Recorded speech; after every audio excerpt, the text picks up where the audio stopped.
RTI act 2005 का ऐसा act है जिसके माध्यम से आप सरकार के द्वारा किए गए काम की पारदर्शिता व जिम्मेदारी मालूम कर सकते हैं केवल 10 रुपए की फीस के साथ आवेदन करके।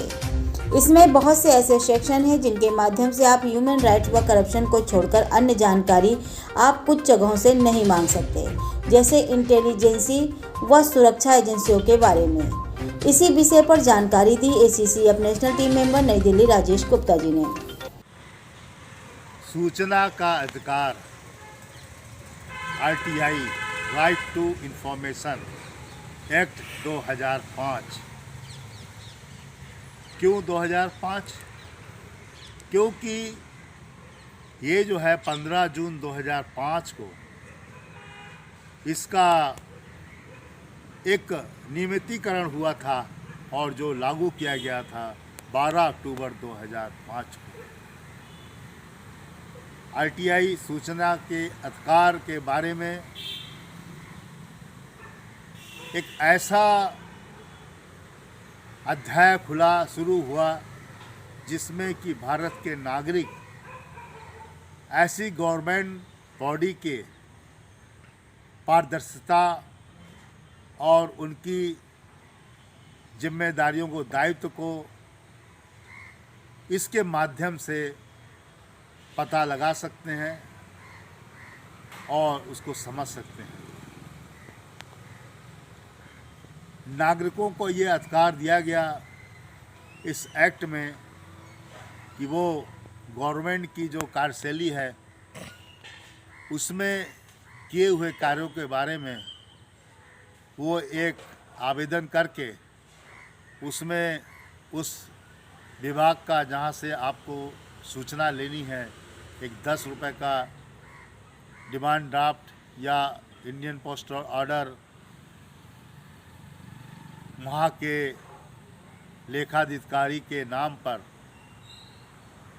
आप जमा करके एक एप्लीकेशन के साथ जो आपको सूचना चाहिए उसके माध्यम से लिखकर आप जमा करेंगे, भेजेंगे तो एक नियमित समय के अंदर उनको उसका सूचना देने का अधिकार है, वो आपको सूचना देते हैं। 10 रुपए की जो ये फ़ी है इसको रखा गया है इस कार्य के लिए और इसका आप उपयोग RTI 2005 में कर सकते हैं सूचना के अधिकार के तहत कोई सूचना मांगने के लिए।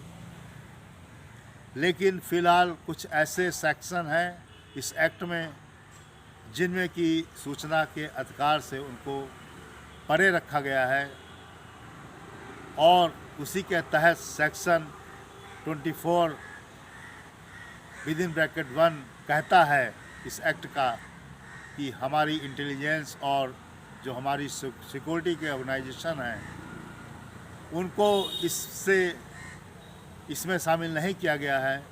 हाँ, अगर कोई ह्यूमन राइट्स की या कोई ऐसी करप्शन की बात है तो इसके तहत RTI 2005 के एक्ट के तहत आप सूचना मांग सकते हैं।